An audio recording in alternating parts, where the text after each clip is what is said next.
Hi guys, and welcome back to another DrAce video, and today we're going to be playing Hot Wheels Unleashed Turbocharged 2. So big thank you to Milestone and Premier Comms for providing me a code for this game.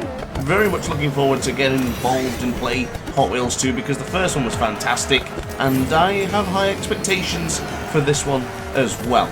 So thankfully to the guys Premier Comms, they did give me a code a week early, but I've not had the chance to really play this game too much due to me being at the Sim Expo at DrAce in Dortmund over the week. So unfortunately I can't give you the full review like I would have planned, but I can give you some good first feedback impressions from what I've been able to play on my laptop during the weekend.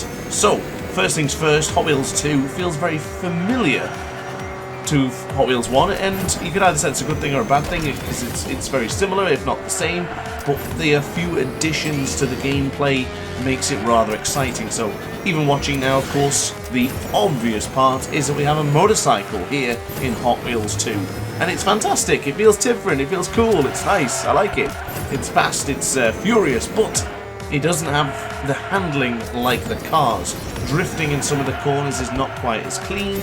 Drifting in general with the bikes from even the ATVs as well is just not as powerful and may not be as enjoyable as the cars. I may tweak and go through and, you know, decide which one I really prefer, but ultimately, as you can see, we are blasting away on the straights, but it's the corners and the drifting is where the bikes just don't tend to deliver. So maybe I'll play with both, but I think the cars may be the ultimate way to play the game, but we'll see for now. As I say, first impressions, not really had as much time as I wanted to play like I would have had, but I like it so far. But this, of course, is the Street Stealth. I don't believe this is based on any motorcycle in real life, unless it's taking inspiration from the god-awful Suzuki Hayabusa. But anyway, let's finish on a high and not talk about the Hayabusa. We win the first race. So again, as mentioned earlier, there's ATVs now in the game as well. This is the ATV Desert Race 1000, I think it's from that series. And of course, this one feels like a very sluggish beast. It's pretty good in the off-road situations, but for this part of the career mode, you're on the tracks, you're on the purpose-built tracks here in the track-edited build mode, which of course Milestone use. And yeah, it's pretty good, but I don't particularly like using this again as much as the motorcycle or as much as the car. So I am curious to see what it's going to be like really on different terrains when you're jumping around and changing into different sort of terrains, I guess again is the word I'm going to use. My vocabulary is not too good at this time of the morning. But we do, as you can see there, you have the Ducati Desert X from 2023 as well. So we do have some official motorcycles, and then of course just the standard Hot Wheels designed motorcycles. So I'm really keen to see how this all works. As I say, I've not really had much chance to play it as much as I would have wanted to, but I'm keen and I really want to get back into this because the first Hot Wheels game, I got every single achievement, I bought all the DLC, it was fantastic. It was one of those games that unfortunately the viewers didn't enjoy too much, but I really did, and I would play that by myself, just enjoying it and just experience it as much as I can. And I've got to say, I'm looking forward to reliving this again with Hot Wheels 2. My inner child is certainly coming out for this game, and it's absolutely fantastic. But it is still very much Hot Wheels 2. It's, you know, it's the same game as the first one, but with added extras. You can jump, you can dodge, you can move. The movement in mid-air now is much cleaner. It seems to be much more controlled, more refined, which is very nice because it was a bit awkward in the first game, especially when you were trying to do some of the Unleashed challenges where you have to try and get the best of the best times. They could be very difficult unless you use shortcuts, and if you use them well, it would work out pretty nicely. But there you go, there's a prime example of a dodge there. Don't think I'll use it often, but it's a good feature to have, and I imagine playing online, especially when it comes to like the Demolition Derby things, I think that could be very interesting to see how the jumping, the dodging and all the other mechanics will come into play. But definitely stay tuned for more information regarding the online stuff, and definitely stay on board for my review, which will be coming very, very soon. So definitely consider subscribing if you want to see more Hot Wheels content. But of course, if you're more interested in the other style of my racing, such as bike racing, ride, MotoGP, etc., then definitely subscribe as well, because those videos are coming fast and furious once again. But regarding the levels and selections for the career mode as well, of course we do have a few extra things in Hot Wheels 2.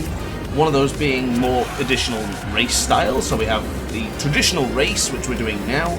We have the time attack, which I'm going to show you in a moment, elimination, and then a waypoint race. Looking forward to showing you all those in detail. Well, let's move on now to the time attack. This is the BMW M3 GT3. And I did try this a moment ago, ever so briefly, just to see if it could be done. And I think it can be done with the highest level of achievement, which is the Unleashed goal. So we'll see what we can do. But of course, I like these car designs that have the power boost that is a one-time use, if that makes sense. So as you can see in the bottom of the screen, you have the 3 boosts. Once one's full, you can use the full boost. Comparing it to the one where you can hold the boost and then release it whenever you want, I don't like them as much. I think these are the more speedy, faster, smoother riding experiences, or driving experience, should I say, for this car. But the drifting, as I mentioned earlier, compared to the ATV, compared to the motorcycle, it's much easier. And I think the cars are superior in this game for that reason. If you're a straight line speed demon, then the motorcycles will work well for you. But if you're looking more so for the handling, the speed in the corners, even the braking, if you really want to go that far, because I don't think anyone really brakes, you only use that to drift. But I would say the cars are still superior. But I need to go into it with more detail and really decide which is the ultimate. But it looks promising. It looks like we should get the Unleashed goal this time around. This has taken roughly 2 attempts to do. So hopefully, when we get across the line, that will be under the 123.5 goal. Here we go then, across the line. It was enough.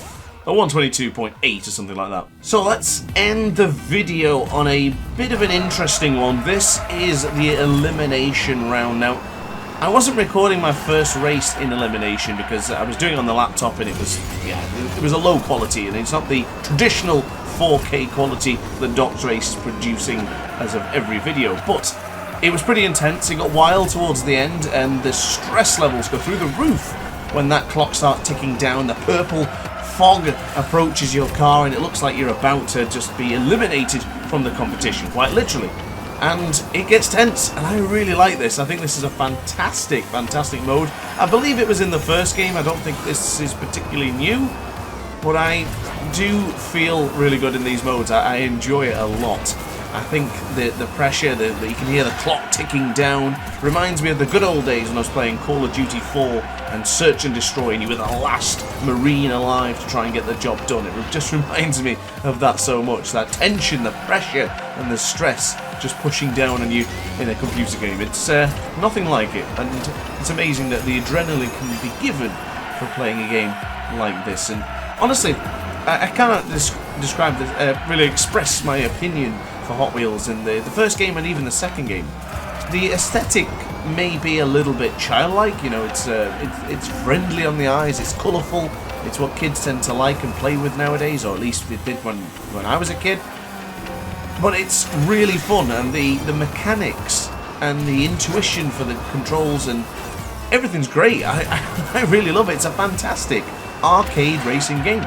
From the likes of your Mario Kart, so the Crash Team Racing, which is probably the greatest kart racing game ever made.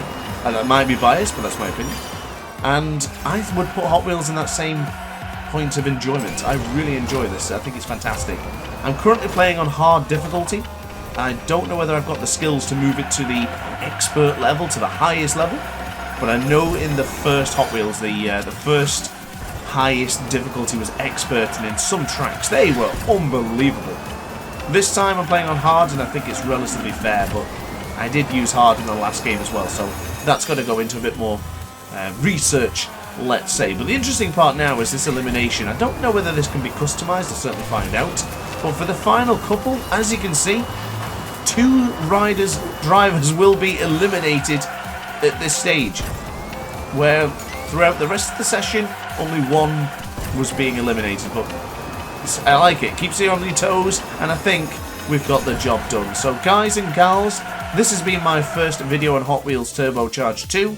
I do hope you've enjoyed the video. If you did, let me know in the comment section down below. And of course, consider subscribing to see a lot more DrAce content. Thanks again to Premier Comms and Milestone for the code, and I'll see you in tomorrow's video. Ciao for now.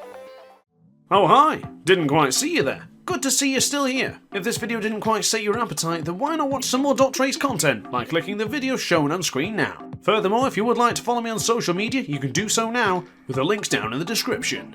Consider subscribing so you don't miss a single DrAce video.